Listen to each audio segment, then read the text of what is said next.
All right, everybody. Thank you so much for being here today. We have about 3 more people online. Their cameras are off. That's why they are not showing. But I hope we can get great participation. The workshop we have for today should give you a few good tips on how to manage and empower your team. So we will get started. And the nice thing about this workshop is that it's going to be followed by performance reviews and how to go about those. So today you're going to learn about how to give feedback to people, and then how to have outstanding performance reviews will be our next step. So just to go over a little bit of what we go over every time. Let's see. So far we have done 1, 2, 3, 4, 5 workshops, and they have all been related to one another. A lot of the concepts that we talk about, we relearn as we go through, we develop, and with your feedback, we also get to learn a lot more about what you guys are seeing on site with your employees. So that is always fantastic. So today, like I said, we're doing how to manage and keeping your team accountable. Then we will do outstanding performance reviews. And in August, we are going to take a break. We will not have a workshop in August. A lot of people go on vacation, so we'll skip that month. Then we'll have a workshop in September, October, and November. And again, December, we take a break because of the holidays. A lot of people are away as well. So that's what we have. We have traveled a long road, and we are halfway there. So very good. So for today, for the agenda, we talk about what you can expect. Hi, how are you? It's all right. What can you expect about today's workshop? And then we will talk about something we talked last time about leadership versus management. We'll go more in depth of what is your role as a manager and what is your role as a leader. We're going to talk about the difference between coaching and mentoring individuals. And then we are going to start talking about how to set goals for your team and how to give feedback. And that's what we are going to spend more time on, with a lot of tips on giving feedback and keeping your team accountable. So what you can expect for today is a lot of conversations, a lot of learning, an opportunity to think about what's going on with you, a sense of community, so that with everybody's comments, you see that you are not alone. There are other people that are going through the same.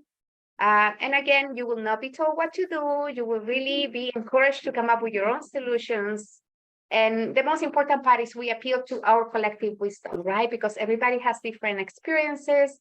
Everybody has something to bring to the table. We really want to hear from you, and what is it that you're doing that is working, and what is it that you're doing that could be improved. We all learn from one another. So the principles to observe, we all have agency to change things around us. I repeat this every time, but even in the last option, you have the option to leave your job if you decided that this is not going to work at all. So you always have the chance to change things around you. But like I said before, we all learn from one another, and in order to learn from one another, participation is critical. And more than anything, this should be a safe space where people can share what's happening and feel that what is going to be talked about here is not going to leave the room. Practicing, if you ever disagree with somebody on what they're saying, a good way to communicate that is to acknowledge what the other person is saying and add what you have to say. So what we use is the yes and, so we don't kind of like put away what other people are thinking. And I usually ask what other principles you would like to observe. I know that, no cell phones and other things have come up. So, if you have anything to add, you are more than welcome to talk about what you would like to observe as a principle right now. We're good to go? All right. Those that are participating remotely, what I ask you is that you just raise your voice when you want to ask a question. For me, sharing the screen and at the same time seeing who is putting their hand up is a little bit hard because we have the screen on the TV and the screen on my computer. We will have a break in the middle of 7 minutes. And the restrooms for the people that are here are over there. We have food available. Please eat. There's a lot of food. The PowerPoint and the supporting documents will be sent to you after the presentation, probably on Monday or so. Apologies, last time I took a while to send the materials to Katie, so you got them a little bit later than we usually do. And we ask for you to answer our survey and give us feedback, because it's really the only way that we can improve on the presentation. I say we, like, you know, I can improve collectively. Okay, so we are going to start with introductions. I'd like you to go around the room and ask you for your first name, and you have a choice of answering. What did you do differently since our last presentation? Or you can answer, what do you want to learn today? So I'm going to pick on the people now online, and let me make sure I see my names here. Okay, so I have Consuelo on the group at home. Consuelo, are you there? Can you turn your camera on? Awesome. Yes, I'm here. Just a little difficult with the mute. How are you? I'm fine, thank you. Nice And to I see two of my colleagues sitting there. Hello. What do I want to learn today? It's actually how to reach out to fellow staff members and team players to kind of like bridge where we're being drawn in different directions, and hopefully coming to a consensus. All right. So if I understand you correctly, everybody has their attention in different areas, right? And finding a way to come together as a team when you need to work together is an important part. Right. Communication can be challenging as well, right? As we kind of like go on about our day and we forget to tell somebody that we are working on something, or something is gonna. So thank you for that question. We'll make sure we address that. Thank you, Consuelo. Teresa, do you want to go next? Sure. Hi, everybody. I'm Teresa. This is my first one of these trainings, so I'm very excited to join everybody. Thank you for having me. And there's a lot I'd like to learn today, but I think maybe one of the most important is helping my team navigate ever-changing priorities, and like help people prioritize and adapt and pivot when we think we have to focus on one thing, but then we have to focus on another. Because I feel like that can hurt morale, and I think it happens a lot in my area. So we're trying to work on that.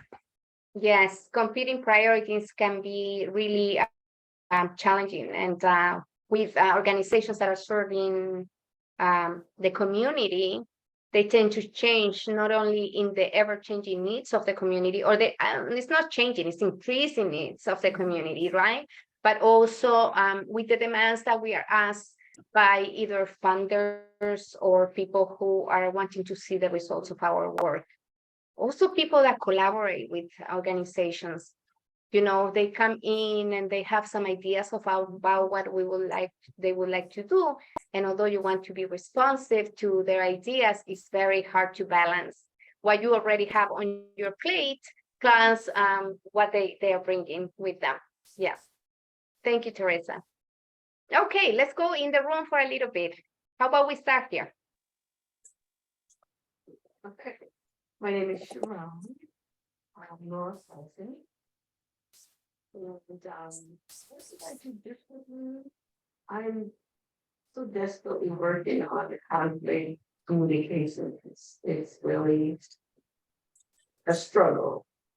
Not with my NHA staff yet. I don't want you to think you're great, but like I think I shared this me about the part-time job that I think this year for And has to break down in communications and cost last week, no staff in there for the residents. As it's all controlling, issue and communications. So he just had to step in and say, well, it's time for the upper management to know this is going. So, I may not have a job. Not with the agency, but with that person, because I know it's gonna be a little tense, but you have to go. Okay, so let's make sure we talk a little bit about conflict management on those cases and what's the best approach. Remind me, Sharon, if I forget it. Okay. Lisa, do you want to go next? Sure. Admit that I like the idea of yes and. I'm having a very hard time practicing it. See you. Yes, I'm having chairs. No, I have learned not to use the word but. I don't use much in a sentence. Because essentially when somebody says something, this and this and this, but you immediately shut down. It's negative. So I don't use but I should be using yes and. I have not been. So I'm working on that one. And I am also working on when problem solving with staff and teams, instead of just voicing my opinion, doing more asking questions so that people feel more like they're participating in the decision as opposed to this is the way it's done. That too is Work in progress. work in progress, and that has been work in progress. I have been actively working on. And how has it worked for you? Generally pretty good. Okay. It's practice and navigating, and also I can be a little impatient when things are hot and high priority, and I don't have time. I don't have time to go through all of this. Let's just. So it's a battle with both halves of myself. But kudos to you for practicing it, because the more you practice, the better you're gonna get at it. And the other thing that I've been working on is a lot of times when there are situations that come up, I'm a very detailed person, as my staff can share with you, if you haven't noticed already. But so I tend to get really deep down into the weeds and things, and my emails have a tendency of being very long. And what I've been working on is, instead of just kind of email venting, here's what happened, blah, blah, blah. I still have to go through that myself so that I know what I'm trying to get out of this. But then I start with, here's a 1-sentence summary, and here's what I want to have happen. And here's here's what happened to make me come to this realization. And so a couple of times that's worked, and a couple of times I've gotten no response. Same thing. Very nice though. Right, and getting no responses is not uncommon, right? Yeah. So, yeah, okay. So that's awesome. Thank you so much for sharing all of that. You definitely have made a lot of changes and progress based on your own evaluation. There's something here. Because then you realize when you're out in front of you, I'm not. I've done a lot of that.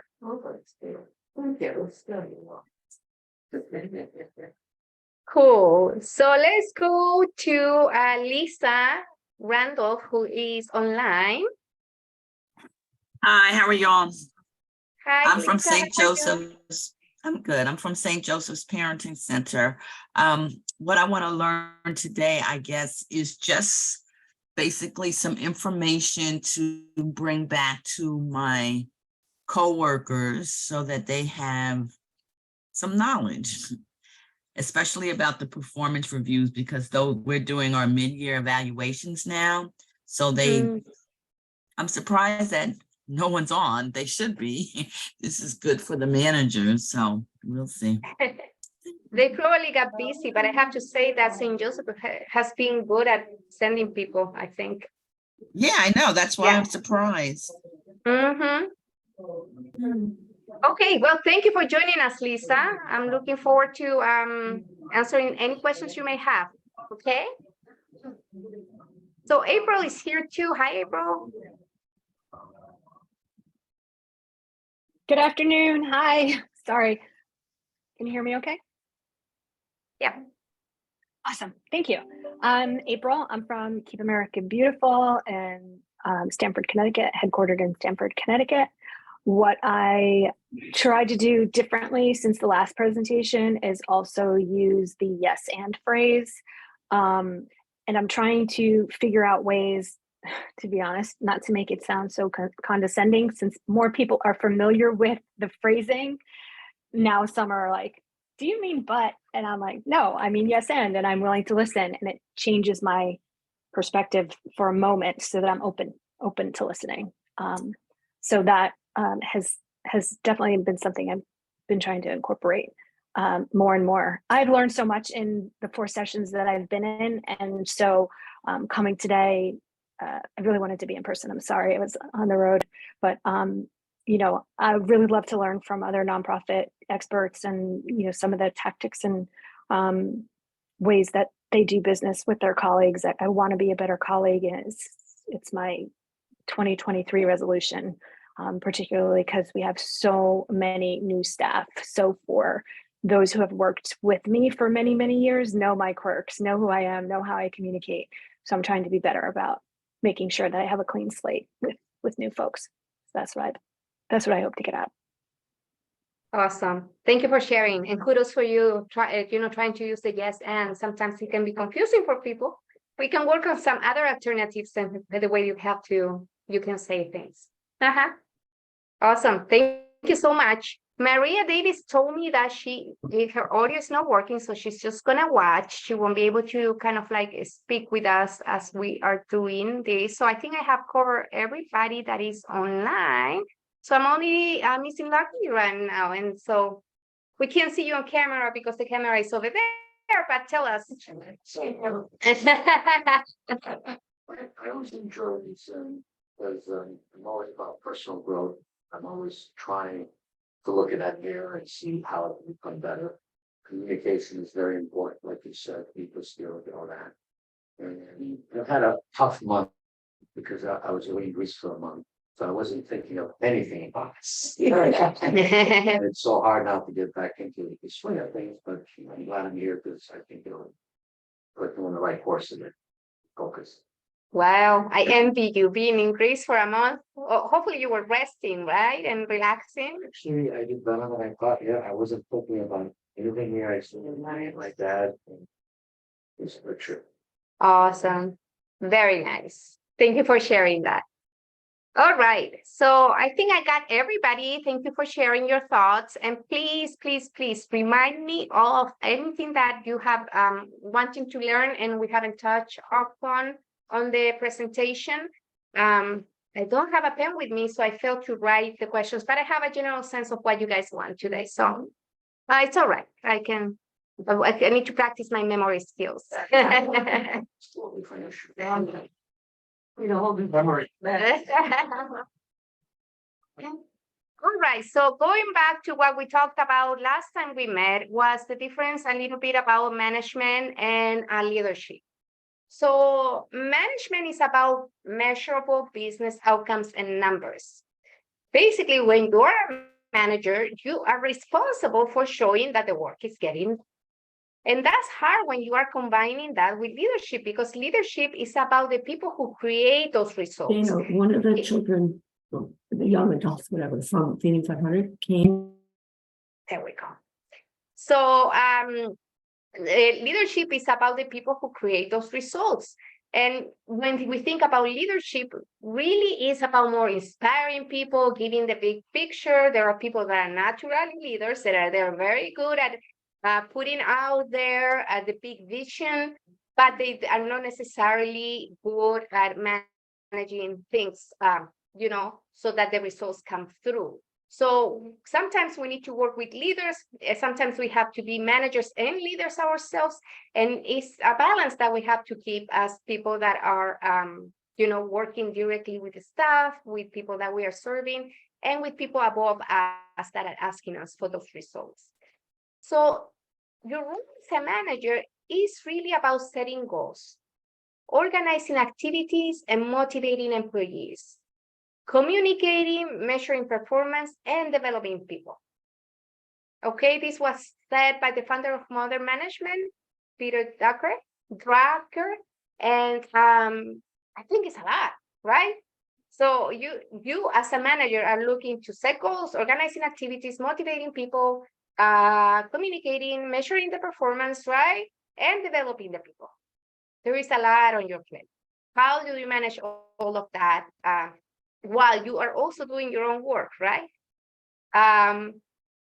But if you think about it, when you are a manager, you are a coach for the people that are working with you. You are a mentor and you are a motivator. If you were to summarize everything we said in those three roles, you basically are coaching people to get them where they need to be. You mentor people with your advice and you motivate people to do better. You also provide information to your staff and your upper management, and you are a provider of resources for the people that are working for you. Somebody needs a computer, somebody needs a software, somebody needs the tools they need to do the work, including gaining skills and training. You are the person that really is in between and is making sure that your staff is able to get what they need. You are also a decision maker, and that can be very difficult for some people, making decisions. But as you become more confident of your role as a manager and how you manage your employees, you will be more comfortable making decisions. And one of the things that I want to, reassure you, there is no decision that is final. There is no decision that can be fixed. You just need to learn about what decisions are the ones that you can make on your own, and what are the decisions that you can go to other people. You need to go to other people too. I personally had experienced different levels of decision making. And at some point in my career, I was at the top, making all the decisions. And then I moved into middle management, which required that I consulted with the top, making decisions. And I was so used to making decisions that I was making all these decisions on myself. It was hard to adjust, to say, okay, I have to consult with these people first.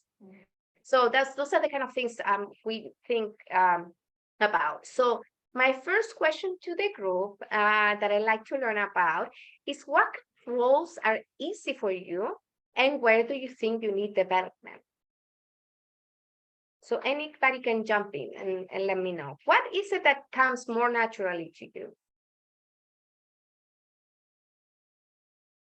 I coach, mentor, motivator, resource provider, all the way. Well, I was really broken. Flexible now. Decision making is hard. Okay. Because like you, there was a point in my life when I was the one who says da da da da. And when I see other people's decision making now, it's kind of like, okay, I'm thinking to my head, does that person know that that's really not? It's hard because you want to say something, but you always feel like if you're dealing with somebody who's over you, how do you come and say, maybe you should think about that? Because you're kind of like nervous about it. What happens when you're working with someone who's not a coach, who's not a mentor, they certainly don't motivate any of their staff, okay? And then they're making decisions. You kind of like stop. Like, that's how I struggle with decision making in a different life. I want to say something. I want to, tell them that we should do it another way. I'm not agreeable all the time with stuff that people do. Yeah, I guess that would be like my greatest thing that I had to work on. awesome. Thank you for sharing that. Thought that out in my mind, I don't know, maybe because I think too much old school sometimes. How do you deal with people when you're younger and older? Is that a challenge? It's a challenge. It's a Right. challenge. Just for me to. It's a challenge. Mhm. I tell you, I had to do a project. And I had to wait for my minister and his crew, his team, to make a decision so I can go forward. And Check with it. yes, yes. Nobody can go forward until that decision is made. But what happens is I became impatient because of the decisions that they were making to slow down. And I felt like at the end of it all, it's gonna fall back on me because we are so slow with making the decision. And I can't go because I'm considering he's a respected, like, so I get what you're saying. Like, how do you tell an older person or a person who you feel is more experienced? How do you say to them, well, we should. So I'm the kind of person I just leave it alone. Oh, So I went and did something different. Mm, Then it may be the wrong thing because I know I'm gonna hear about it. But I'll just think, yeah, I know they're gonna say to me, why did you go forward? easy. We're way doing out. what you're gonna do, but it's my easy way out, because I'm not a conflict person. Right. So I don't want a conflict, so I just move on, and I'll still work on your project when you're ready, mhm. but in the meantime, I have to do something else for myself. Yeah, sometimes you have to pick and choose. There are some battles that are worth fighting and other battles that you can let go of. But a little secret, if you are a coach, a mentor, and a motivator, you can also coach, mentor, and motivate up. So the same tools you're using to motivate the people that are working under you, you can use to motivate up. My first book I ever read about this kind of professional development was called How to Manage Your Boss. Because it was really frustrating for me to work with the person I was working at the time.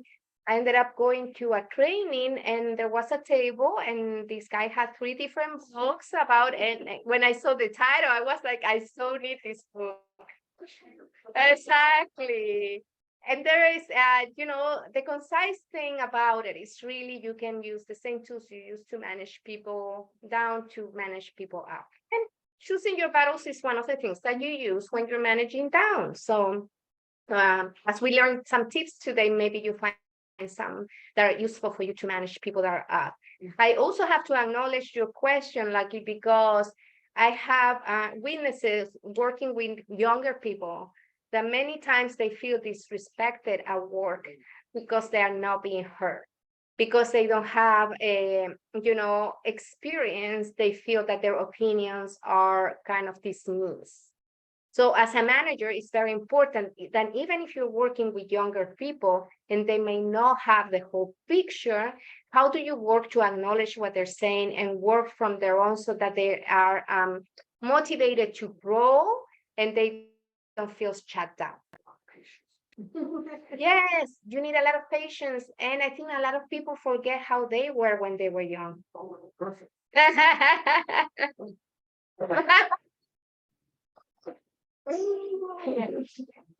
Right. Yes. So how about the people that are virtually, who can share with me what is easier for them? I'm gonna start calling names. If you No, want. I'm gonna jump right in. Okay. I think what's easier for me is to take the leading mode. And Okay. sometimes it may come across to individuals that I am just rolling over what they feel. But that's because of what my training has been.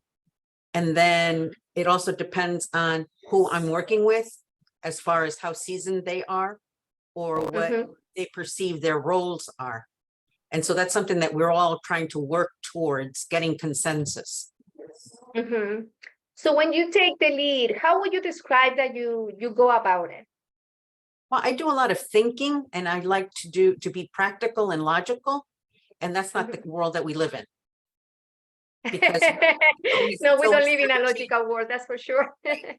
And I have to echo what Teresa said, we always have a lot of changing, directions. And we're supposed to be able to, adapt, at the spin of a dime. And sometimes we're like, just like, it's like a wave that comes over you. And it's like, we don't want to fail, but yet we want to accomplish what is set up in front of us. Yeah, that's correct. I think So- being a manager in the old times in which managers had to just direct it and people listen and did the work was a lot easier in one sense, right? Mhm. Now we are in our communities and our work environments are more used to their manager asking for feedback and so on, because it was learned that people got motivated faster if they were participating, right? So it was easier when people said, okay, I need this done, and people just did it. The world has changed, it's different now. The same time, it was more difficult because all the weight of making decisions was on your shoulders. And what if you made a mistake? When we use the more team approach to making decisions, I think that people feel like I have a team that can back me up. And that can be a very big relief instead of thinking that everything is your responsibility. Now, I do interpret what was said though as a lead, when we lead as leaders, right? It is always good to lead people to get to where they want them to be. So finding the balance between getting people where you need them to be, right? Without necessarily providing a specific direction of saying, okay, just do this and don't have any feedback. Leaders do look for that feedback, and that is the perfect balance. Looking for that feedback, but being able to make that decision at the end. Anybody else from home want to share about what is, their own piece that they can do easier or that have more challenges with? How about Lisa home? Do you want to share a little bit what's going on with you?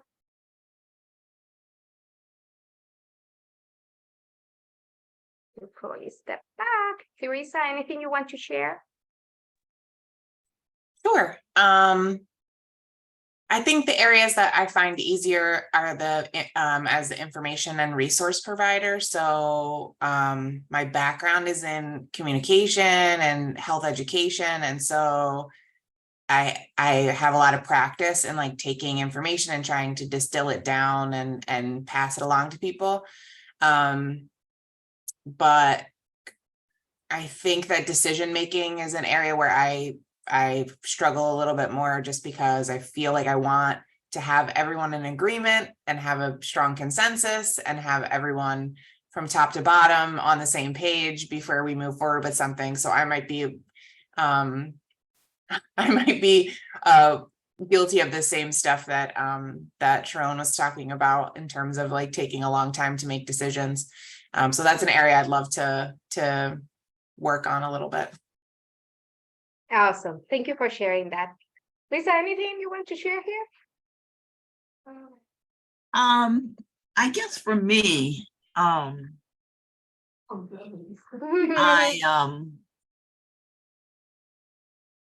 look at all of the roles: coach, mentor, motivator, information and resource provider, and decision maker.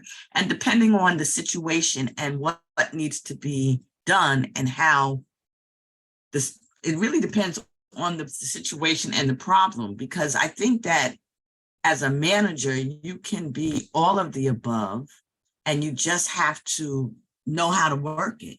And you have to know your audience and your employees, and you have to know who you're talking to. One employee might need to be coached.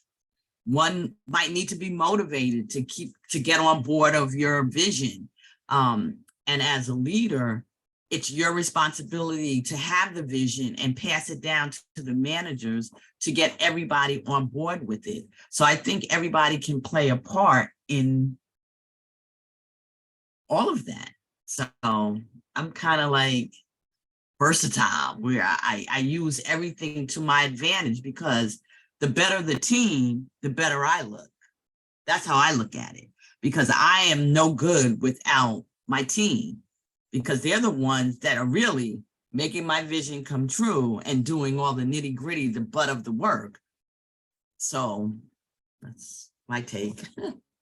Absolutely. Thank you so much for sharing that. And I'm so glad that you feel comfortable with all of these areas of management. It's not easy to be that versatile sometimes, right? Now, Lisa, you want to share something? As far as information and resources, I think I do a pretty good job with that.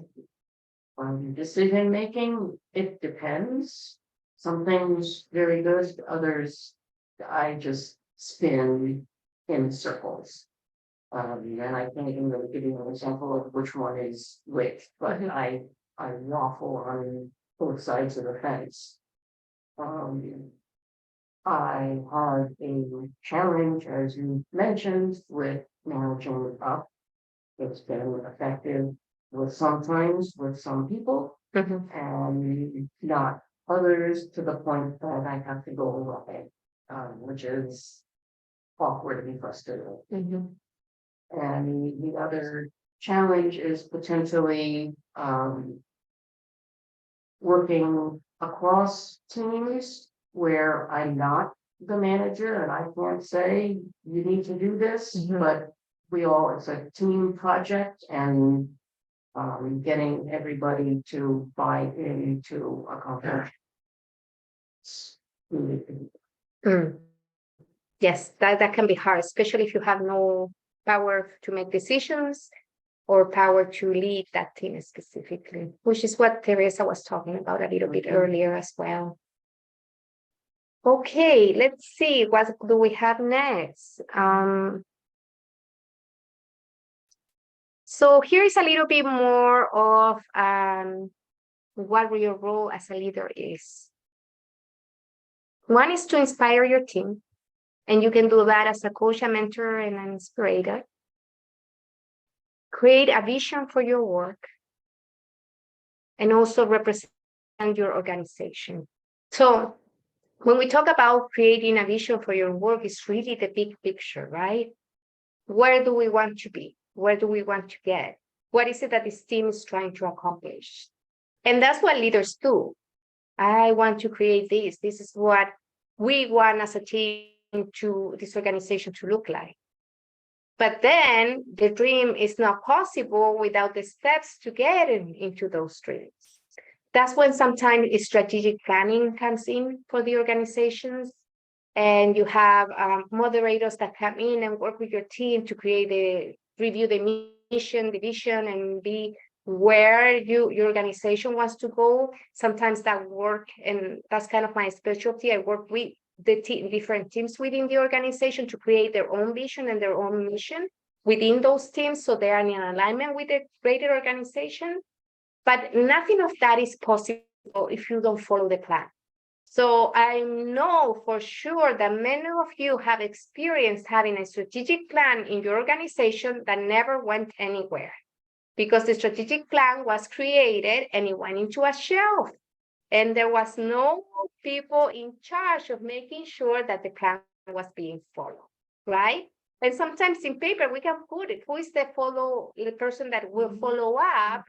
But then at the same time, if those persons don't have their leaders making sure that they are following up on this, and believe me, it's no lack of motivation. It has to do with how much work each one of us have and who has time to do planning. Some people are really not into doing planning at all. They are doing the work every day. So it is important to take a look at the different strengths within the teams and see who is more of a planner, and put them in charge of following up with the plans, and who is more of a doer so that things get done. But yes, it's not uncommon that there are visions and missions, and then organizations are totally off on what they are really wanting to accomplish. Strategic planning takes time. It takes a lot of time, but the more we do it, the more often it can be built into the organization's kind of long-term kind of culture. But it's not easy. And really, some people feel that why are we taking all this time to do planning? We got all this work to get done. And here we are sitting meeting after meeting trying to figure out what is it that we're going to do for the next 3 years. So it is excellent work. At the same time, it's challenging. So let's talk a little bit about mentoring and coaching and what is the difference. I do read tons of resumes and everybody claims to be a coach, but people don't really sometimes know the difference. So a coach tends to be a one-time guidance interaction for a specific topic. It can take 3 sessions, it can take 6 sessions, but it's a guidance that you provide your staff with for something specific that needs to get resolved. When you work with your team to do coaching, the most important thing is that you are able to get that person to lead with what they think is best. And you do that by asking questions that are non-leading.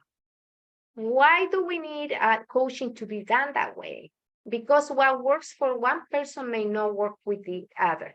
So for example, if you have someone that has challenges stepping into a management role, you have seen that the person has excellent work ethics, they're good at doing their job, and the next step is to move into management. But it may very possibly be if they went to the management role within the organization, they may hesitate to now lead their coworkers who they used to be like, best friends, best spouse, and now provide them direction. It's just very difficult. Someone that was working side by side by you and then all of a sudden become their boss. What do you want to do when you coach somebody? You want to work with what their strengths are. And by working with what their strengths are, you will be able to find the best tactic that is appropriate for that. You can, for example, force somebody to be outspoken if they are a quiet person. But if they can lead quietly, you want them to find out what kind of tools they have available at their disposal to be able to lead their team. So in coaching, you have to get to know that person really well. And if you have been managing people for a long time, it's very likely that you know how people will behave, what kind of responses they will have. Here's when it comes to the second challenge of coaching, because in coaching, you try not to use judgment. If you have preconceived ideas of what the person is like, of course, you are going to think that they are going to respond in a certain way. And so that's what it makes it a little bit difficult, because when you coach, you just have to step out of that role and be kind of like, look at that person with brand new eyes. And that can be very challenging. Again, it's training, just getting to do that. I have a book that I was going to bring, but I lent it to someone. But I'll tell you, the book is called The Coaching Habit. It's in my resources there. It's very, very good book because it gives you little tips about how to use coaching questions every day on your work. The more you use them, the more used to you will become as, using this coaching approach to speak with people. So I'll show you at the end, I have the resources and you'll see what the book looks like. Any questions about coaching? I was a job coach for many years, where I typically say it was your actual job. And it's so funny that I remember it's because that's what I had to do. Because when I'm not there, they have to learn how to do it on their own. So I had to develop a sense of, okay, Mary, if you had to bring this over here, how would you do it? This and that. And then what I did was I eventually came up with a list And that would give me the directions. So now I know this is how you said you would do it. And here's your order. So when I'm not here, you follow this. So it wasn't my idea. I just, had to know that was it a safe way? Was it, would it get the job done? And then I could discuss it with the management or with wherever they work and say, this would be how the person would be doing, their job. And so, yeah, it's you're absolutely right, because like, you can't go faster, we're not going fast. I was like, okay, because they have a disability and they have to work at their speed. So, Absolutely. yeah, coaching is definitely a challenging thing because we bring you there, I know. The most difficult part of coaching is when people tell you, I don't know. But they do know. They do know. Deep inside them, they know. They're just scared that you would say no, but Uh-huh. that's how you do it. So creating a safe space is really important. Like even when you start a coaching conversation, you can tell them, anything we talk about here is fine. I will not put any judgment on your ideas. What we talk about will remain confidential. And if there is something that cannot be confidential, I will ask you first to make sure that you're okay with me sharing this very important piece of information. But you have to make that a connection and make people feel comfortable so that they feel that they can open up. And a lot of people are not used to coaching also. They've been told all their lives what to do. So it takes a little bit of progress. Other people are really great. They're naturally good at being coached. So, okay, so the next piece is mentoring. So mentoring is ongoing. As a manager, you mentor people all the time versus a coaching conversation, which will talk specifically about a subject that the person kind of is a challenge the person is facing at the time. Mentoring is ongoing. It's always happening. How do you mentor? You provide guidance. And this is great because in mentoring, you can provide advice. Okay. You share experiences. You offer support.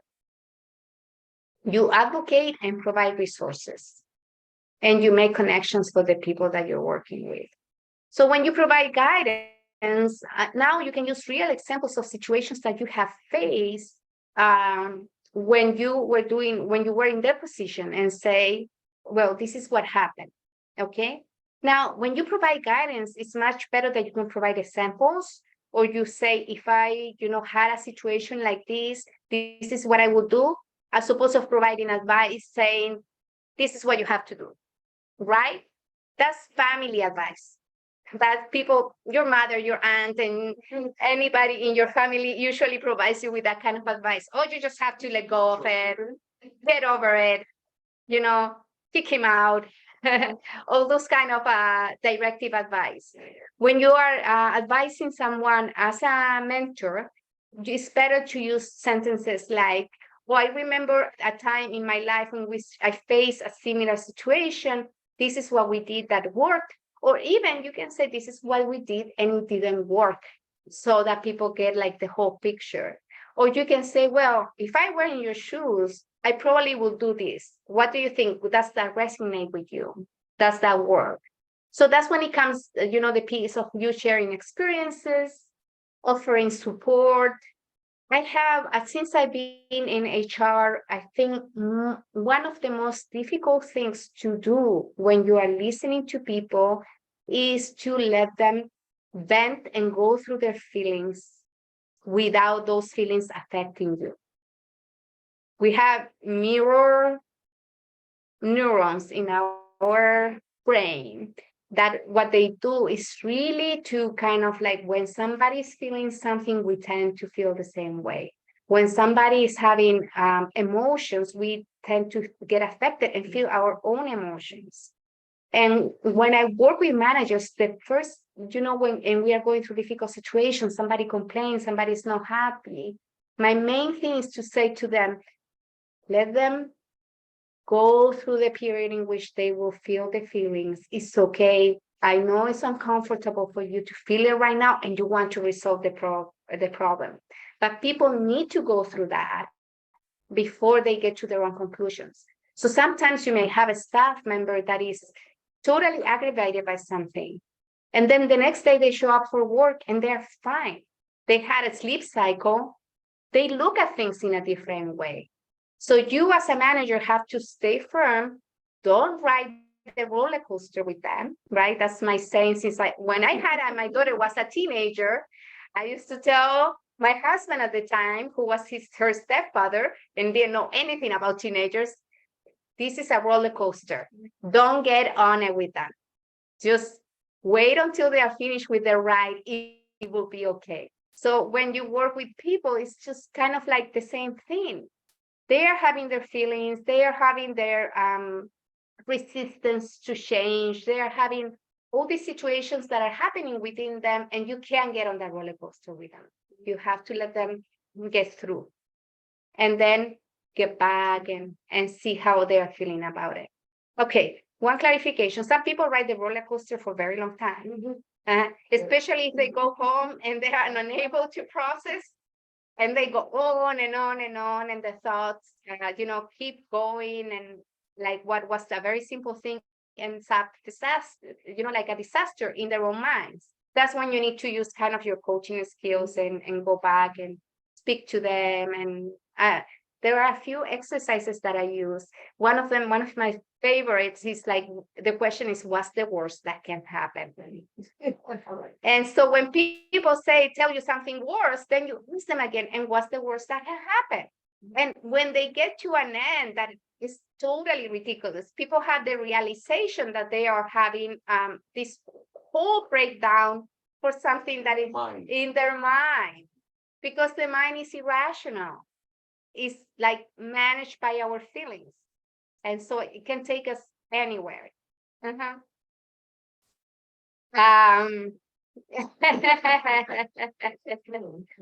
So, when you're coaching, that's a good tool to use to say, what's the worst that can happen? What can be something worse that can happen? I have to say, I've done that exercise so many times, and most people end up with, nobody's gonna love me. So it's not unusual. There's a sense of self in which people need to feel aligned. People feel that they're accepted, and that's the end. That they know, that your employees know that, when things don't work out, it's okay. We can always fix them. Give them that serenity and that sense of that everything is going to be okay. That balance that they're looking for. Now, what do you do when this happens with yourself? When you are thinking that this disaster is going to happen, you can actually use the same tools with yourself and learn to coach yourself, or look for somebody that can do a bit of coaching. Yes. Okay, so you offer support, you advocate, and provide resources, meaning that if they need something and it's not available for them at work, you will have to be the advocate and say to upper management or the people that are above you, this employee really needs this training. Can we find a way that this person can really learn these skills so they can do their job better? This employee really needs a better working computer. Can we look somewhere for some funds and get some new computers because they are not being effective at doing their work? And in this way, you are an advocate for the people that are working with you. You listen to them and you kind of see what are the tools that they need to do the work. And even if they has to do about relationships at work, you observe the situation and you kind of advocate for, what the person needs at that time. And make connections. That's the other piece that is important about mentoring. You connect them with people, connect them with partners in the community. And, if they are not confident enough to get to where they need to be, you kind of help them get there.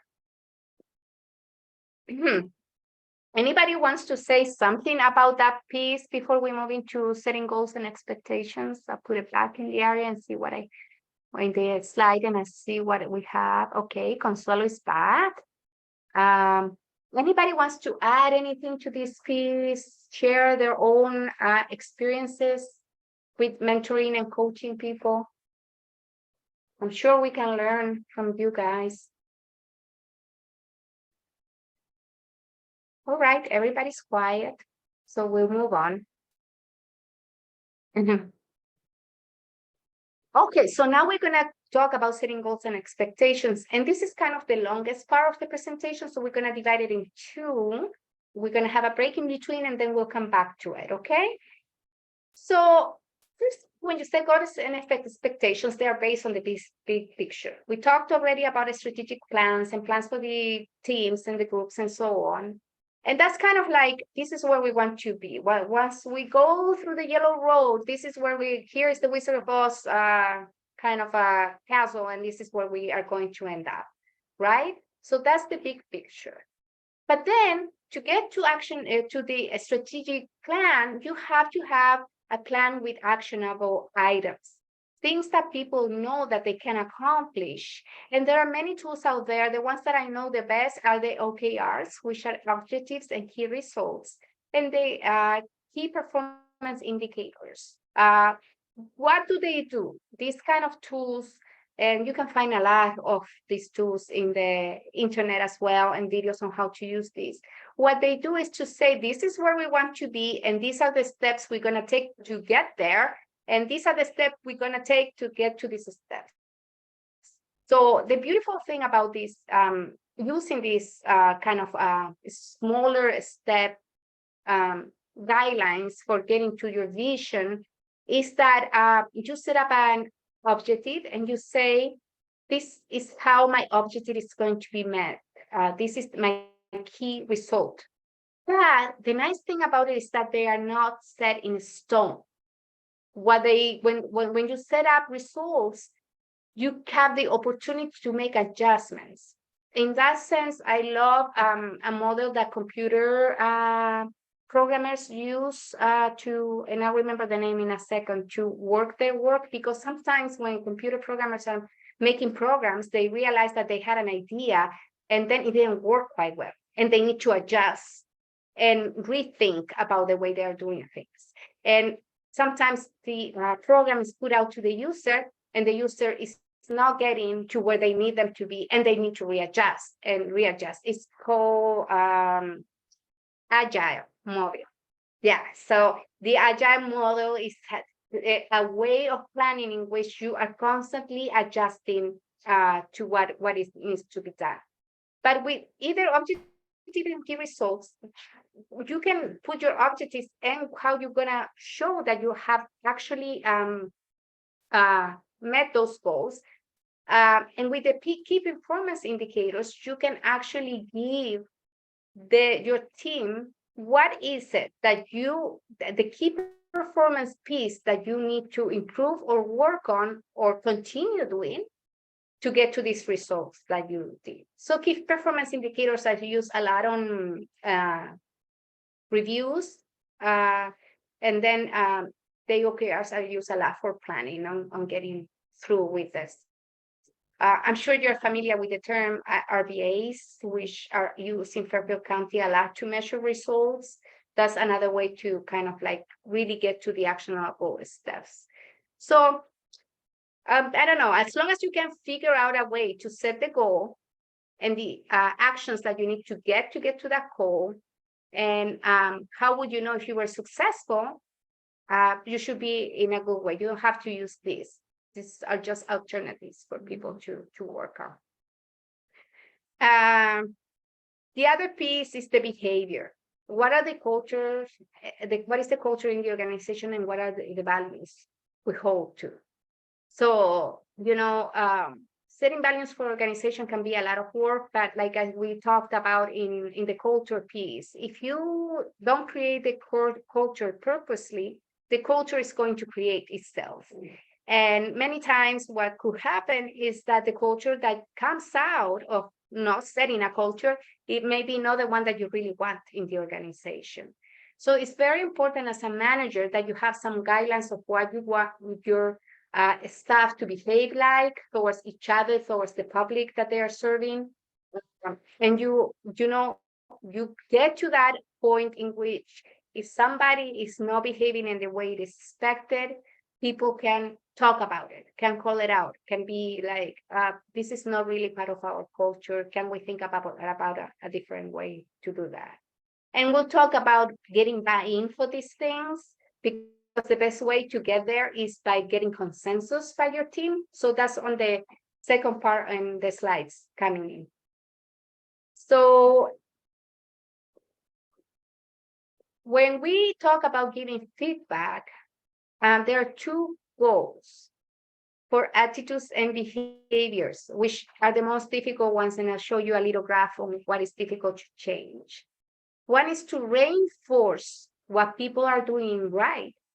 And second is to correct what is not ideal for your team. You kind of like, it's good for managers to get into the habit of reinforcing when things have been done right. You are like, great job, this is how we want it done. Maria over here showed an exemplary behavior of what we wanted to accomplish with this project. Reinforce it all the time, because people will follow, and of course will follow your example as well. And when it's time for correction, we will go over what are good times to give corrective feedback, and when are not good times to give corrective feedback. So we will have that as well. So we'll talk a lot about correction a little bit as we go. So here is what is really a chart that tells you what is easier to influence with employees and what is more difficult. Things that are easy to change are the acquiring job skills that people need. You can get a very good result by teaching people the job skills they need to do their work better. When people don't have the job skills that they need, they become frustrated. When they become frustrated, they become disengaged. When they become disengaged, start influencing a bad culture in the organizations. They become hopeless. And sometimes it takes for you to really have that conversation with that person for them to realize that they're missing the job skill. Sometimes people don't know that they are missing a piece that could be easily obtained through training. Another one that is easy to influence is time and work management. Through a few trainings on, how to manage your time and a few tools. Fortunately, a lot of our software that we use nowadays have a lot of things that you can use. Calendar is fantastic at blocking time for people. It's fantastic at setting boundaries for people, having auto responses when they are not available and they are kind of like trying to concentrate on something they get done. So using and managing their time better is something that you can teach people as well. Knowledge, general knowledge is something that people learn over time. And then we start with the areas that are more difficult to influence, which are attitudes, habits, and personality traits. So unfortunately, we want to give everyone the benefit of the doubt, but we are not going to be able to help everybody grow. And that has to do with deeply rooted habits and beliefs that people may have, right? Some of them come even from childhood, and people carry them their whole life. With coaching, you can, approach some of it. Some people may need to go a little bit deeper and seek some sort of extra professional help, like therapy or so, to kind of like work those deep-rooted beliefs they have about themselves and the world. Insecurity is a big one. When people are territorial about their work, it has to do with their own insecurities and how they value themselves, right? And sometimes I've had coaching conversations with people in which they go all the way back to their childhood, and they say, I never felt valued by my family. So I grew up thinking I needed to prove myself all the time. And they carry this behavior into work and into the rest of their lives. If somebody is exhibiting a behavior at work, most likely they are having the same behavior in the other areas of their lives as well. So there's a little bit of like, you need to be a little bit of a detective investigator and use a lot of compassion and empathy while you make sure that those people are still remaining accountable for the work that they are supposed to deliver. That comes with personality traits. Like, for example, for somebody that is short-tempered, it takes a very long time to train themselves to wait 5 minutes before they respond. I work with people that are very good at providing a quick answer, and sometimes they do very well at monitoring themselves, and then all of a sudden they say something and everybody's like, they did it again. But it's a whole thing about, training and just practicing. And for that, you have to have the willingness of a person to engage into exploring other ways they can be.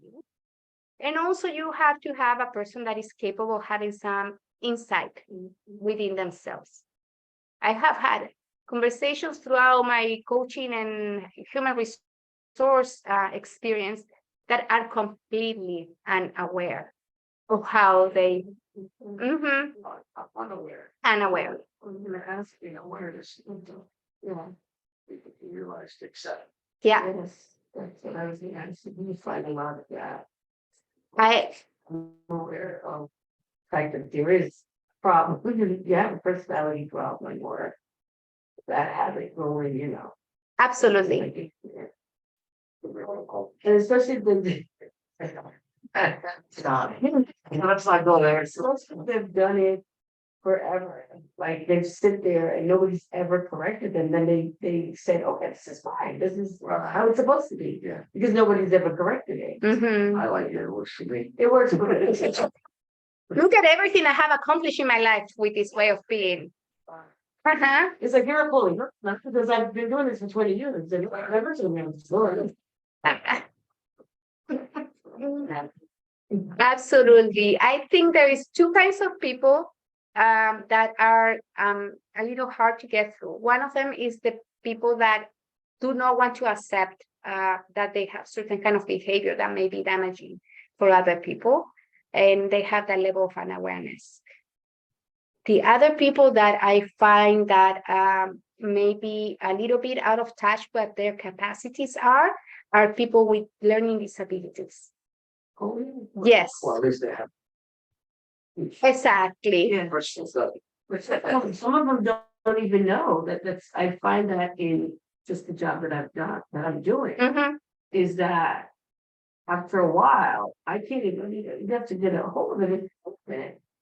And I would bring it up and try to assess, like, did something like, in school, whatever you do. And then after they realize, they're like, oh, but I've always been like that. And I'm like, oh my God, this person don't even know that they have a disability, Right. But people with It's- disabilities are more willing to make that change. Yeah. So you have to find out what their strengths are and how do you work with them.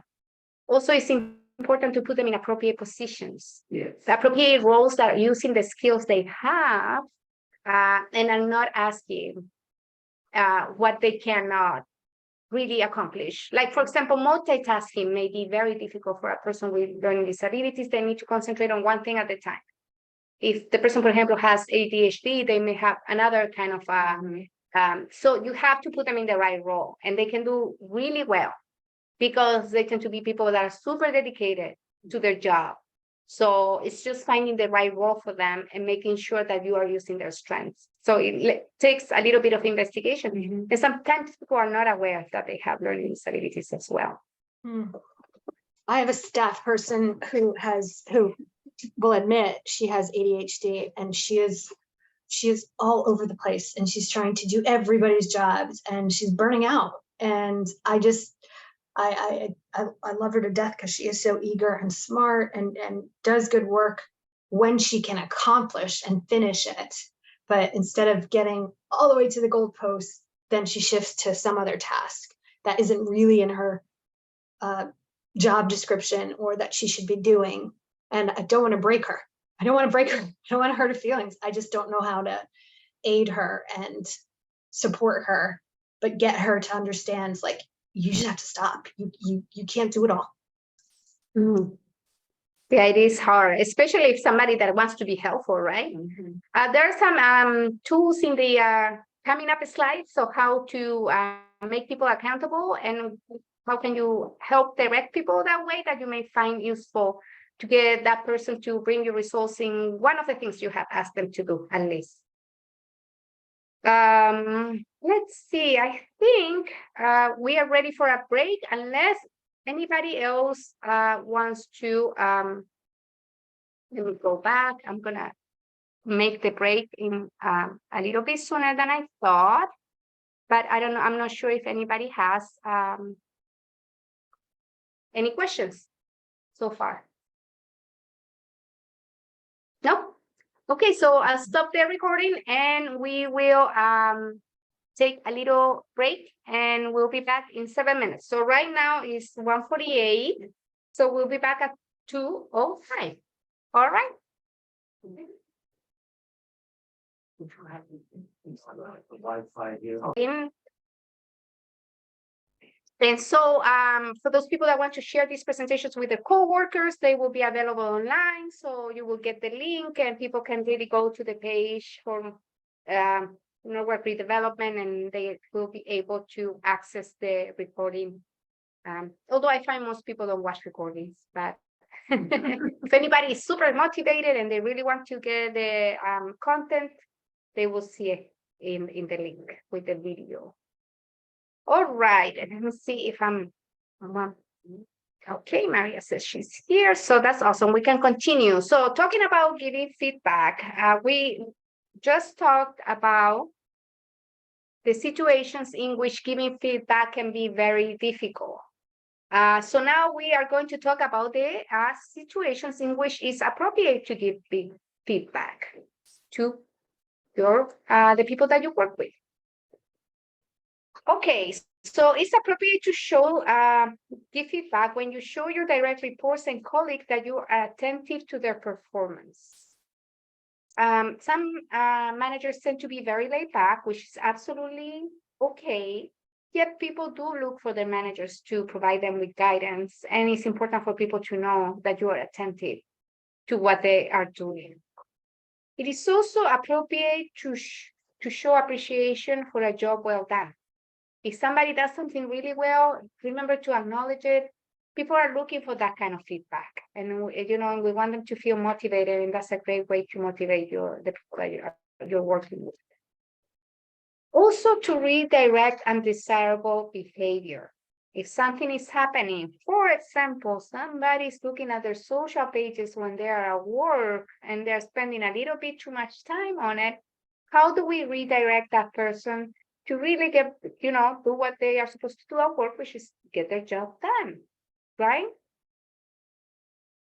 Also, to point out a more productive course of action. So, for example, if somebody is stuck in their own ways and they are not making any progress, perhaps you can provide a few options that the person can follow to kind of get them to where they need to be. Contribute to others' learning.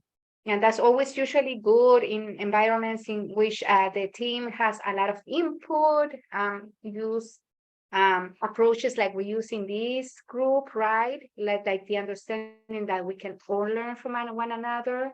I think that people tend to assume that managers will want to think that they know it all. So it's very important that you really work on your team to understand that you know that you don't know it all, and there is a lot that you can learn from other people as well. Motivate and inspire individuals to higher levels of performance.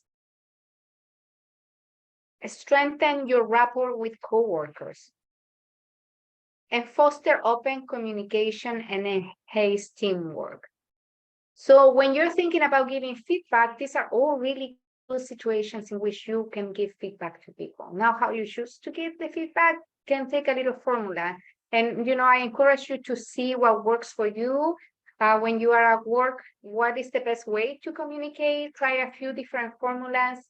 Always keeping notes about what works for you can really be beneficial, because we tend to forget. Oh, I did this thing one time and it really worked for me. So if you have something somewhere where you can record the things that work for you and the things that don't work that well, it will be easier to kind of like, what kind of tools do I have at my disposition? Available for me to really manage the situation. So the question to you is, what do you think holds people from giving feedback? There. Okay, tell me more about that. I think if somebody's not sure they have a right Mhm. feedback. And if it's superior, then how are they gonna look at you if you don't bring up something that's not positive? Absolutely. And the framing of the feedback is so important. So one exercise I started doing many years ago that has worked really good for me, and it has taken me a long time to get there, and it's not perfect yet, is to turn negative sentence into positive sentences. So for example, I don't think that can be done that way. Do you think that this can be done in a different way? You're kind of doing the same thing, but using different words that kind of like enhance the learning experience on it. Or even better, is there any way where we can think of doing this that will be different? Right? You are redirecting people without telling them they're wrong, right? And in everything, if you look at social media, people use a lot of negativity. It calls attention, high emotions. Positivity doesn't really hold that much of attention. But if you like want to make a change for yourself in your own lives, it's really, really good. And it doesn't mean to be absolutely positive about everything in your life to the point of being unrealistic.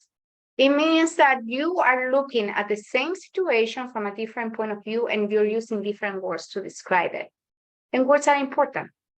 So, guys, it's a good exercise to do. What else do you think holds people from giving feedback? Embarrassed without giving the wrong answer. Yeah, Or not knowing the answer.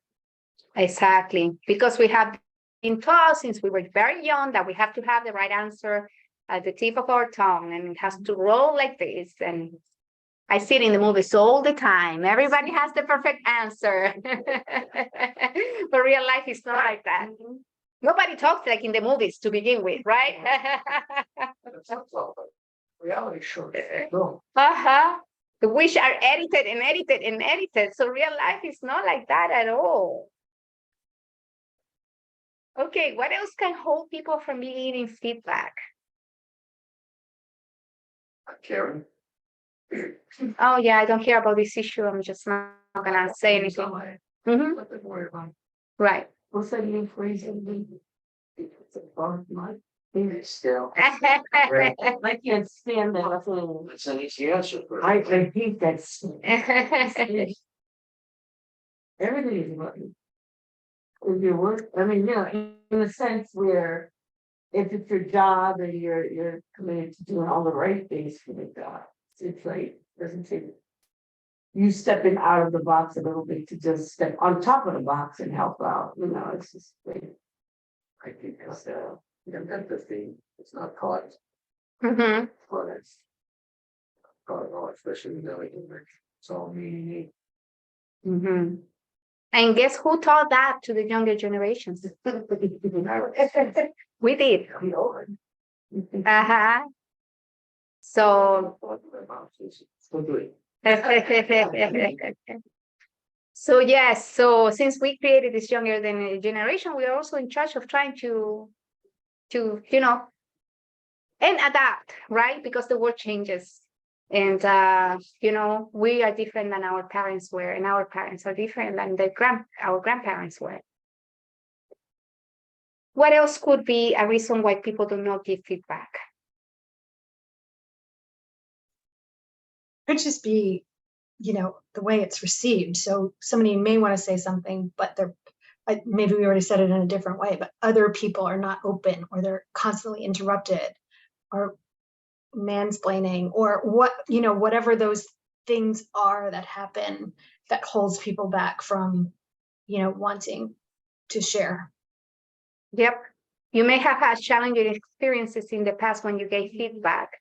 And that's dictating the way you feel about giving feedback now. Sometimes you may be afraid to hurt other people's feelings because you don't know how to say it, right? So there is a bunch of reasons why people don't give feedback, but you know what happens when you don't give feedback on time? The issue keeps on growing, it doesn't disappear. So it's better to give little feedback when things are happening than when you have to give the feedback. And sometimes you may have to kind of let go of an employee that went totally because you weren't able to correct their behavior or the way they were doing things. When you know things were small and little and were more containable. So when we talk about performance reviews, we are going to talk about how to do performance reviews throughout the year, as opposed to waiting once a year or twice a year to do the performance reviews. So let's go into this. So to give effective feedback, first you have to be willing to go out of the comfort zone. It is really hard to get out of that very comfortable role you are in and really risk yourself to give people feedback.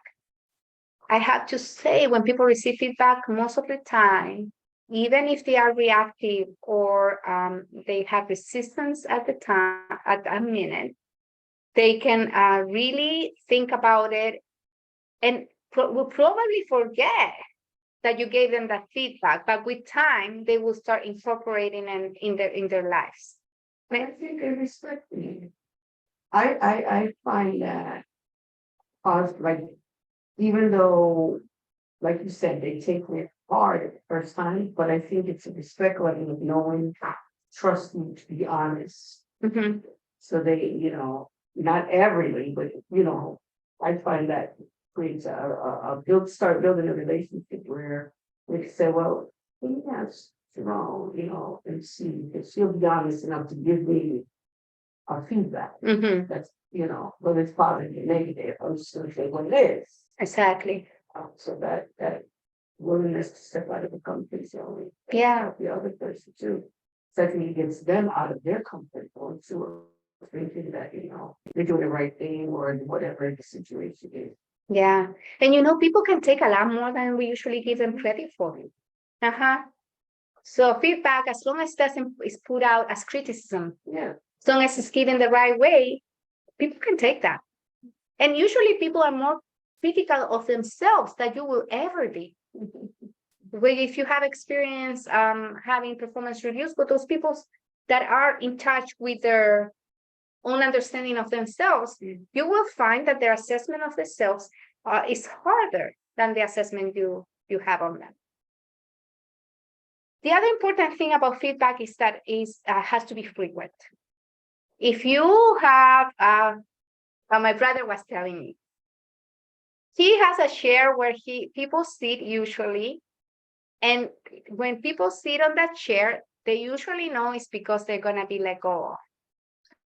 So, because he never gives people feedback. So what happens if one time he calls somebody that was working for him and he says, please have a seat. She started crying because she thought she was getting let go of. He was like, no, I just need to tell you this and it's to get done. If he was a person that really had more people used to sitting on that chair for having these feedbacks and these conversations, this won't terrorize people, right? But they know when You told him that? no, I just had that realization. I'm going to talk to him about it.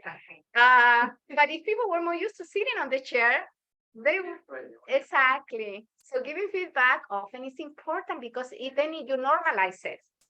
It's not a thing that happens just once in a while. It's something that is normalized for your team. It has to be in context. All right. Don't give feedback people about something that happened a month ago. And you have to tell them where the feedback is coming from. So it's always good to start with a little bit of an introduction. Some people I experience are very abrupt at telling you something, and you are like somewhere else. You're thinking about something different, and all of a sudden they say, "Oh, I told so and so that he wasn't supposed to do this anymore, and they shouldn't be coming to you and whatever." And it comes all of it like that. Instead of saying, "Remember the other day when this staff member came to you and asked you a question, and your answer was different than the question is." So I spoke to that person and I told them, blah, blah. You always have to give a little intro because people are not expecting that you are going to talk to them about things, right? They're doing their work, they're doing something else. So context is very important. Notice and add unteachable moments. What used to be called a mistake, which many people still call it. You really, I have, I say, well, what can we learn from this situation? This didn't work out as well as we thought it would. What is it that we can learn? It has to be with a growth mindset. So when you get those people that say this is about my paycheck, right? A very good answer could be, would you want to like learn a little bit more and do something that is beyond what you ever thought could be done? Right? Maybe you'll get paid more. One day. Yeah, but really it's kind of like, let's think about growing as opposed of like, this is my job or this is not my job. The only way that you really are gonna keep moving and growing in your profession is going to be that you learn more, and you learn more from these experiences, you learn new skills. It also aims at a specific outcome. You really want that person to know what is it that you are expecting from them. It is realistic, okay? You don't ask people that don't have certain skill to get you something. For example, give me this chart on this report if they don't even know how to use Excel, right? You want to be realistic with what people can accomplish. And for that, it takes you to get to know your staff very well. It shows respect, obviously. It is a two-way conversation. And this, you can use a lot of coaching skills, ask questions, like Lisa has been asking questions to her staff. It is expressed as a point of view and not as something that is certain. No, this is the way it's done. It's better. This is the way I see it. It has worked for me in the past. What do you think? You make it meaningful. It has a higher purpose. The purpose of growing, the purpose of our team coming together, the purpose of really getting this project done and, being relieved because we have done a good job. It provides opportunity for follow-up, meaning that you give direction and you tell people what you expect, and then you will follow up with them to make sure that what you're asking has changed, is being done, and so on.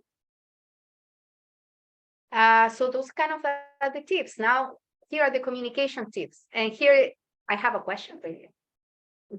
What communication tips have you learned so far that could be useful when you are giving feedback? Listen more than we want. Listen, right? Actively listening. Excellent. What else? I think knowing the person's personality, how they're gonna receive. If you know the type of person it is, how they're gonna receive it so that you can know how to give them feedback. Right. So knowing your audience. So, yeah. Mm-hmm. What else? What have we learned so far about communication? Use it more. Use it more, use it often.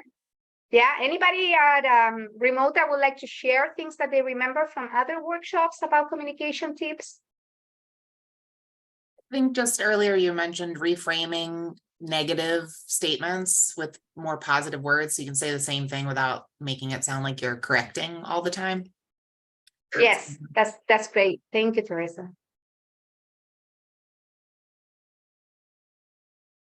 Okay, I'll give you a few other tips that could be helpful. Avoid interruptions when you are communicating about feedback. Use active listening, which was one of your answers. Have a growth mindset. Notice nonverbal cues. So see how the person is feeling. Yeah. But we talked about at one point about culture and how to be very careful about what Western society tells as cues for somebody, right? Like, for example, we talked about how in some cultures it's okay to look at somebody in the eye and you appreciate that as sincerity. But in other cultures, no, you can't look at people directly because it's lack of respect. So you have to be super careful in that sense. It doesn't always mean the same thing for everybody. But noticing the nonverbal cues is important when you are giving feedback. And when you notice something, you can point it out. You say, I see that, like your face expression change a little. Tell me, what's going on, what's happening. Monitor your own reactions. This is like super hard. So takes training. Now, make it meaningful, have a higher purpose like we talked, right? And again, we are providing opportunity for follow-up. So here's some feedback on communication tips on when it's good to give feedback and when it's not good to give feedback. When it's good to give feedback? When people have done good work, their projects have been done successfully, and they would deserve to be recognized. Awesome, positive feedback. That's easy, you just have to remember to do it. When there is an opportunity to improve the person's skills, you notice the person doesn't have the skills to do a job and you say, how about we work on these skills? Would you like to take a class? Would you like, what is it that you need to improve that? When the person is already expecting feedback, like a performance review or a pre-scheduled feedback session. A while ago, we were practicing on giving feedback and people were so eager to ask for feedback that I got a few people saying, oh, I want you to give me feedback. And I was like, whoa, I'm not ready for that. If I give you feedback right now, I will not be kind of like, I may say something that I haven't thought through. So both people have to be ready, and scheduling feedback sessions is really, really useful. And when a problem cannot be ignored. Some things you can pass, other things cannot be ignored, and people need to receive feedback immediately. Not right then when the thing just happened, because you have to have like 5 minutes, especially if it's something negative that happened. You need to take time to cool off and think things and think what your approach is going to be. But it could be the next day or within that week when that happened. So one thing that what is her name? Brené Brown always talks about this kind of circle back.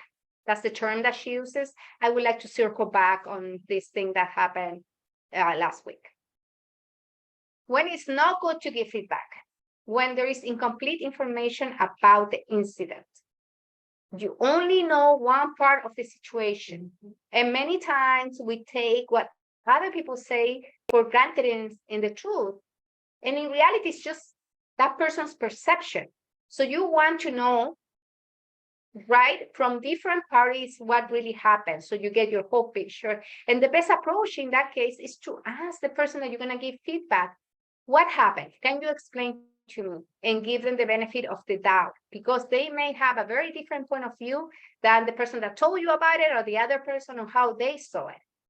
The truth is always in the middle, right? It's never one side or the other. Everybody looks at reality under their perception and their own point of view.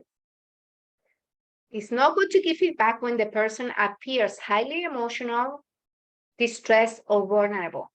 If the person is not taking things well, right after what happened, wait until that person feels a little bit more calm. When you don't have the time or are not in the right mindset, don't give feedback when you're rushing. When you have 5 minutes to a conference call, that's not a good time, because when you give feedback, you may get into a conversation with that person and learn a lot more about them. So you are missing a great opportunity. And when you do it in passing, it may be taken the wrong way. You are not being prepared. So that's not a good time. When the feedback is based on your own personal preference and how you do things instead of a need for more effective behavior, right? When you think things should be white, and the other person thinks that the things should be black, right? Examine your own point of view. And when you give feedback, do it based on what is best for both parties. Know how you will do things. Sometimes you have to be directive, and you can pick those times because you know that this is the way things are done. There is a procedure to do things in this way. But no, do not give feedback if somebody's doing something not like you should, like you will do it, right? Like I do with my husband all the time. The latest one is like, I can't believe you closed the garbage that way.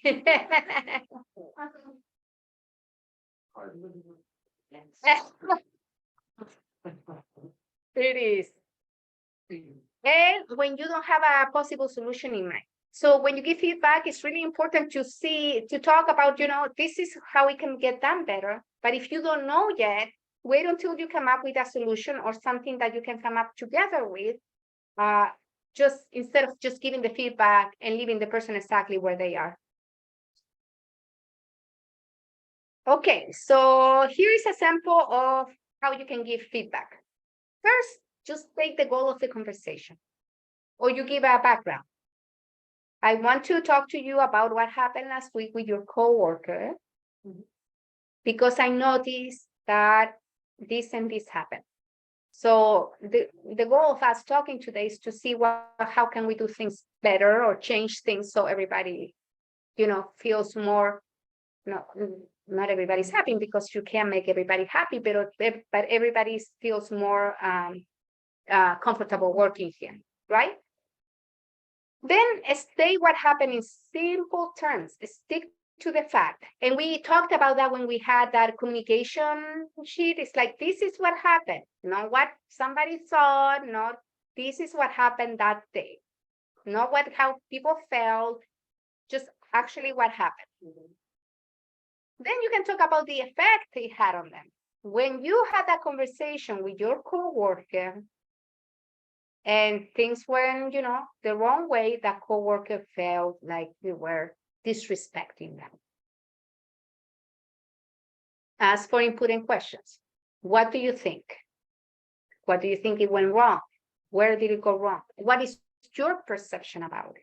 And when the person answers, ask them another question. Especially if they're answering in 2 or 3 words, tell me more about that. Excellent tool to use. Set judgment aside, right? Judgment is natural. Again, we all have ideas of how the world needs to work, how people are. That's natural. Our brain, comes up with these things. But just try to set it aside. Brainstorm together on possible solutions. So you get buy-in from that person. Outline the desired or outcomes and short-term outcomes. This is what I would like to happen next. In a month, let's revisit and see how things are working out for you and your coworker, right? Especially if you're doing conflict management. That's a good way to kind of talk about it. Let's see how it goes in a month. Let's try these tools. Let's use these communication skills. Let's talk in a couple of weeks. And so here is the thing that is difficult as a manager, is that you need to follow up. And that's on you, right? So making notes, putting in the calendar. Remember to follow up with so-and-so is a great way to go about it. Then outline the desired long-term outcomes, right? What I would like is that our office and our team really uses more productive ways to work.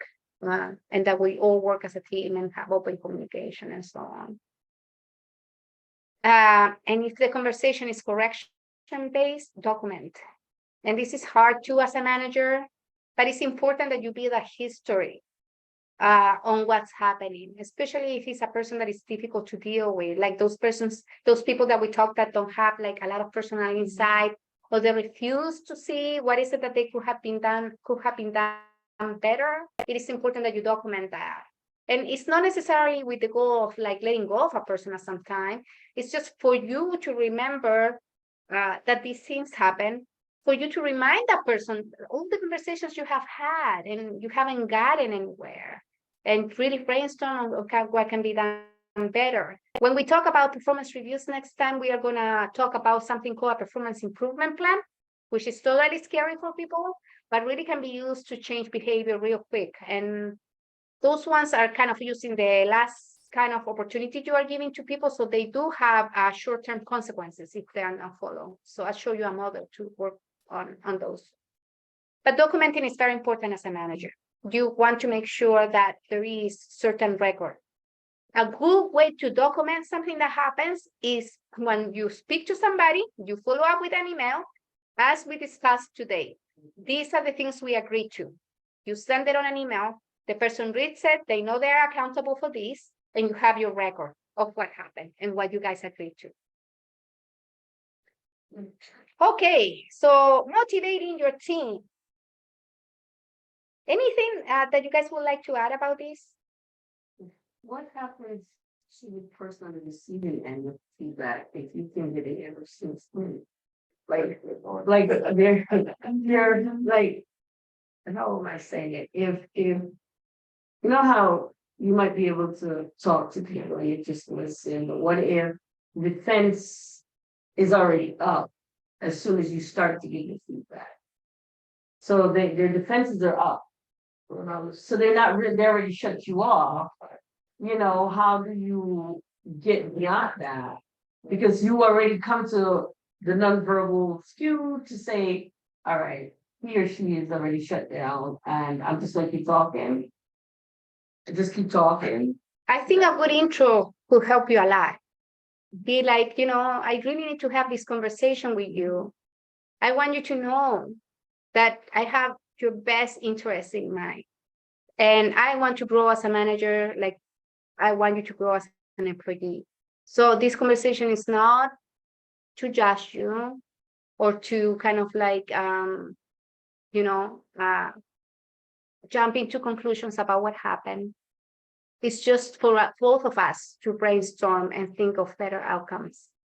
So as long as you give a good intro, well, you're not going to get through everybody, No. but there are chances that people may be more willing to speak with you. And also, just making sure they're being heard and that you use the yes and, don't use but, don't, just try to eliminate that word from your vocabulary. So that's basically what it is. It's already 2:30, so I will run through these 4 slides rather quickly, but at the same time, these are slides we have talked about before. So repetition is good.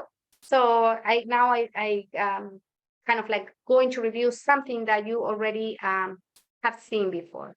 So the first one is tips to tip number 1. Get buy-in and engagement from your team. So when you are working on a project, facilitate a conversation with your team and ask provoking questions. For example, why are we a team? Why is our work important? Why does it matter?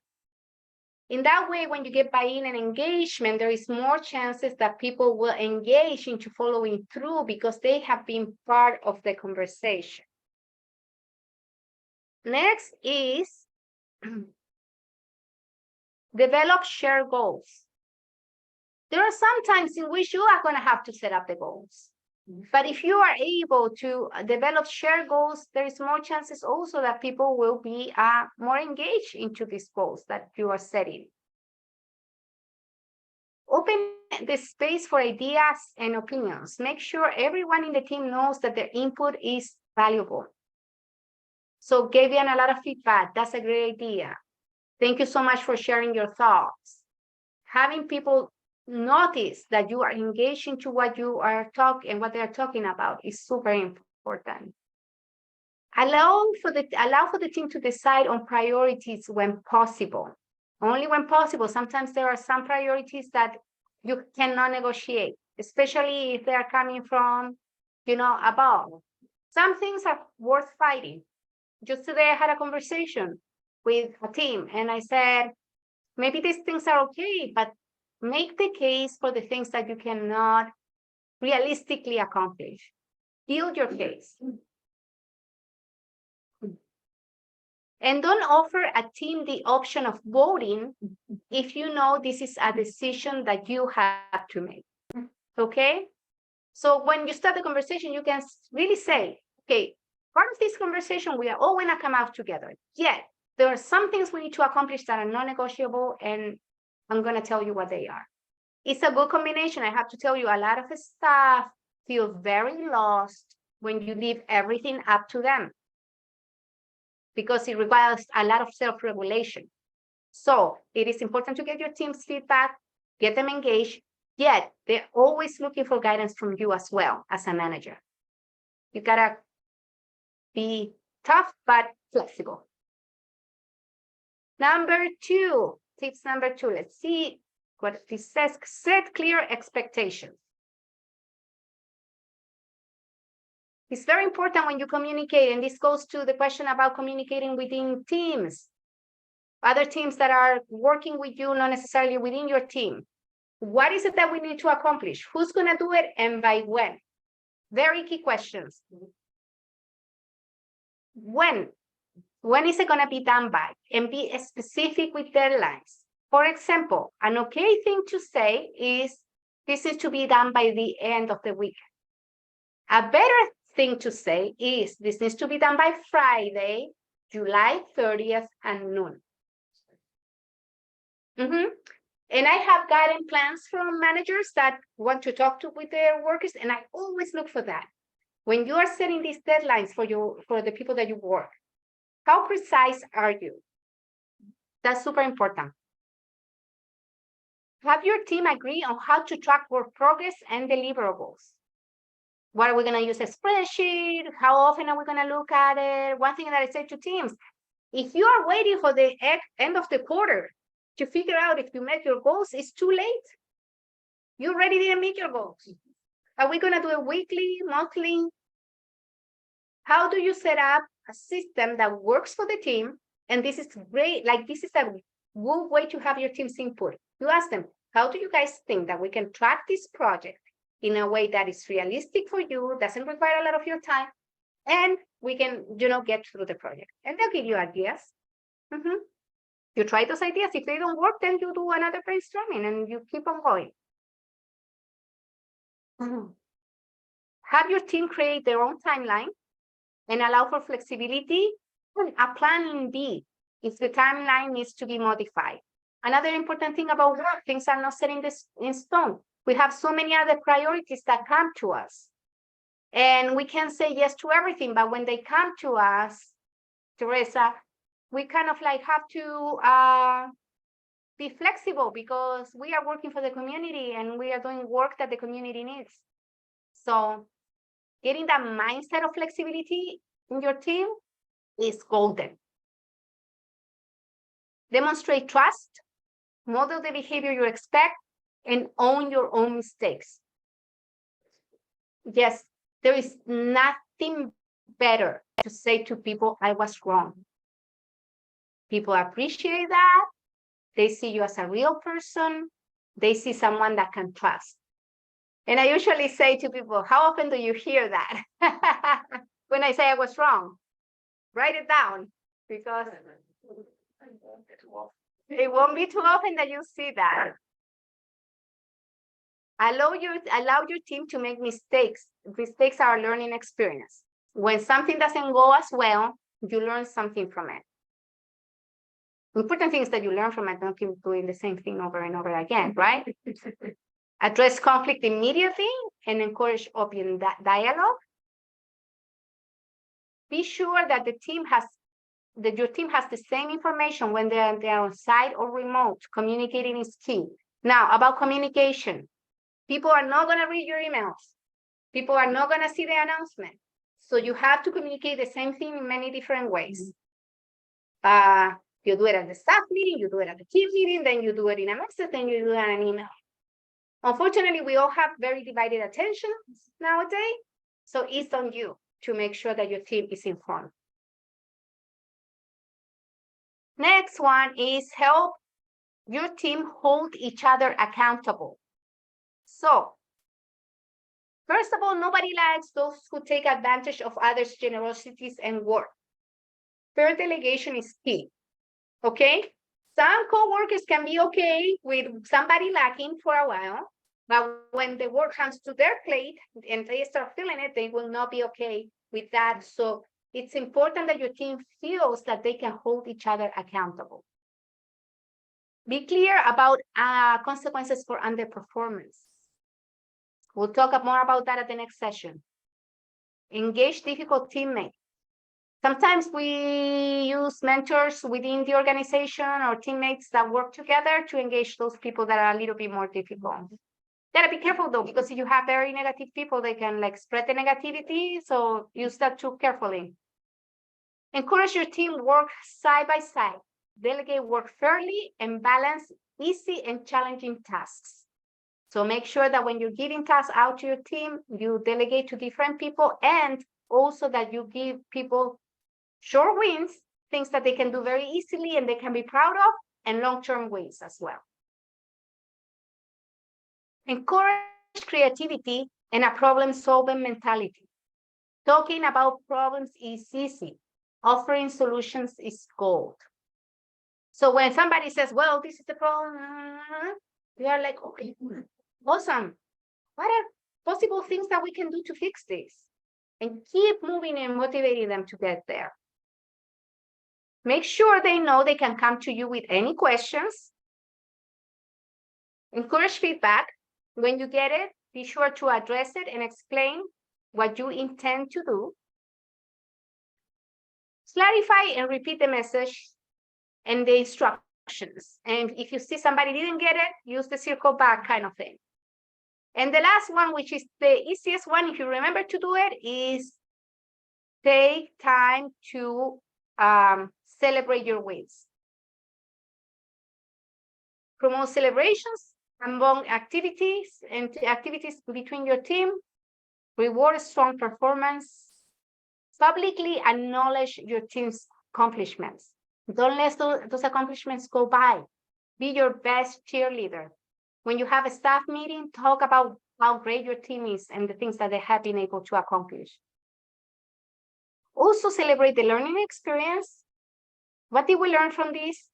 What are the things that we didn't do so well, but we can really do? Oh, wow, they're like, this is like not positive thinking, but like thinking in a more positive way. Oh, wow, this didn't work out so well, but I'm so glad because there is so much we can learn from this. Ask your team how they want to be celebrated. And here are my book's recommendations. I have showed them before. I use the same slide. The Coaching Habit is the one that I told you about, and a lot of this presentation came from giving feedback, effective feedback. It's a very small book from Harvard Business Review, like super cheap, and it gives you most of these tips that I share with you today come from that book. And the Coaching Habits will teach you how to use coaching, conversations, and ways to phrase things every day in your work so that people are motivated and feel their best. So that's the presentation for today. I'm welcoming any thoughts you may have, any questions.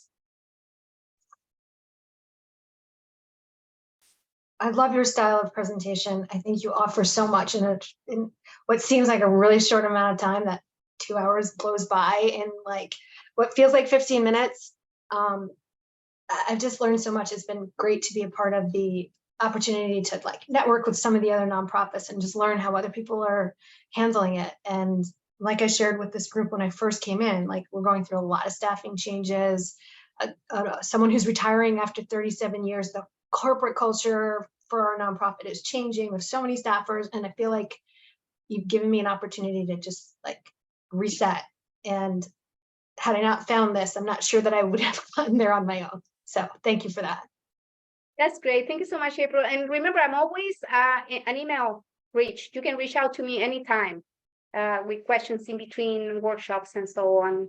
And I really appreciate your participation because, like I said, only by having this conversation is when we really take more learning. So thank you for sharing your thoughts as well. And great job, both of you, for getting positive feedback. We did really well, April.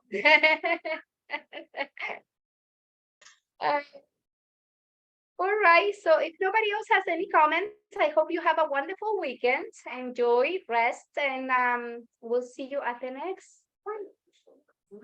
Thank you, guys. Good to see you, everyone. Bye. Bye-bye. Thank you. Have a good Bye. weekend. You too. Bye. Enjoy. Ciao, ciao.